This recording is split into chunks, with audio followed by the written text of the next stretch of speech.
વડોદરા શહેરમાં મનપાનું game zone ધૂળ ખાઈ રહ્યું છે। ગેમ ઝોન બન્યા બાદ તેનું લોકાર્પણ જ નથી કરવામાં આવ્યું। 1 વર્ષ પહેલા આ ગેમ ઝોન બનીને તૈયાર થઈ ગયું। કરોડોના ખર્ચે ગેમ ઝોનમાં સાધનો મૂકવામાં આવ્યા, પરંતુ આ ગેમ ઝોનને લોકો માટે ખુલ્લું મૂકવામાં નથી આવ્યું। નવા નકોર સાધનોનું ઉદ્ઘાટન પહેલા જ ખખડી ગયા છે। પૂર્વ વિપક્ષ નેતા અમીર રાવતે કહ્યું કે લાખોના ખર્ચે ચિલ્ડ્રન પ્લે પાર્ક બનાવવામાં આવ્યા। પહેલા બ્રિજ નીચે પાર્કિંગની વાત હતી, પછી અચાનક પ્લે પાર્ક બનાવી દીધા।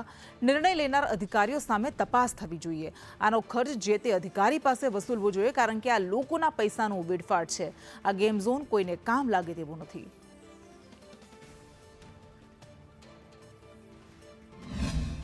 વનસીઝ મોલને ખોટી પરવાનગી આપી, એના લીધે અનવોન્ટેડ ફતેગંજનો આ ફ્લાયઓવર બન્યો।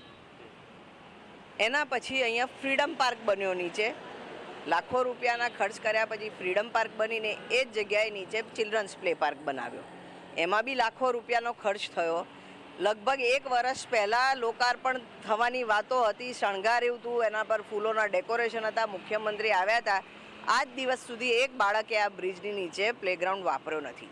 બેઝિકલી તમે જોશો તો આ અનગઢ શાસકોનો ગેરવહીવટ અને અનાવડતનો જીવતો જાગતો નમૂનો છે।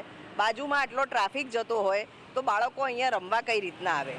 સેકન્ડલી, અહીંયા એટલું બધું પોલ્યુશન હોય, તમે જોશો તો દરેક સાધન પર અત્યારે કાર્બનનું લેયર થઈ ગયું છે।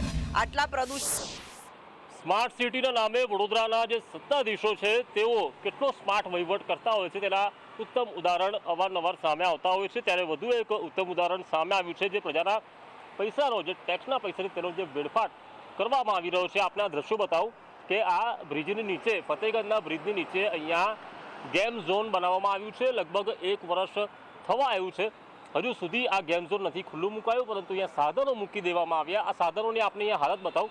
અહીંયા જે કેરમ બોર્ડ છે તે મૂકવામાં આવ્યા છે। આ કેરમ બોર્ડની આ પરિસ્થિતિ છે કે લગભગ 1 ઇંચ જેટલા થર માટીના આ કેરમ ઉપર અહીંયા જામી ગયા છે। આ જે ખુરશીઓ છે, આ ખુરશીઓ પણ ધૂળ ખાઈ રહી છે। એના નીચેના જે પ્લાસ્ટિક છે તે પણ હજુ કાઢ્યા નથી, એટલે કે આ સાધનો નવા ને નવા અહીંયા લાઈને મૂકી દેવામાં આવ્યા, પરંતુ આનો ઉપયોગ કરાતો નથી। સામાન્ય જનતા માટે ખુલ્લું નથી મૂકવામાં આવતું। તેનું એક કારણ એ આપવામાં આવી રહ્યું હતું કે પહેલાં આની મંજૂરી લેવાશે, પરંતુ ત્યારબાદ હવે જ્યારે નગરપાલિકાના ઇલેક્શન આવી રહ્યા છે, ચૂંટણીઓ આવી રહી છે, ત્યારે કદાચ કોઈ નેતાજી આવે અને આ ગેમ ઝોનનું અહીંયા ઉદ્ઘાટન કરે તેવી કદાચ ઈચ્છા પાલિકાના અધિકારીઓને હશે, કારણ કે ચૂંટણી આવે ત્યારે વિવિધ જે કામકાજ કર્યા હોય તેનું ઉદ્ઘાટન મોટાભાગે થતું હશે, અને તેની જ રાહ અહીંયા પાલિકા જોતું હશે, કારણ કે લોકોને ખુશ કરવાના હોય છે। એ લોકોને ખુશ કરવા માટે તેમના જ પૈસાનો વેડફાટ આ ગેમ ઝોનના નામે કરવામાં આવી રહ્યો છે। આ સાધનો અહીંયા ધૂળ ખાઈ રહી છે।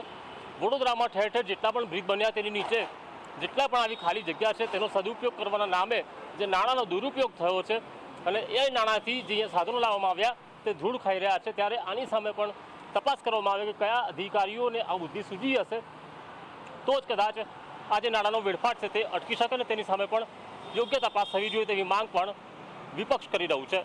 કેમેરા પર્સન નિકેશ વાળંદ સાથે કુણાલ શર્મા, સંદેશ ન્યૂઝ, વડોદરા।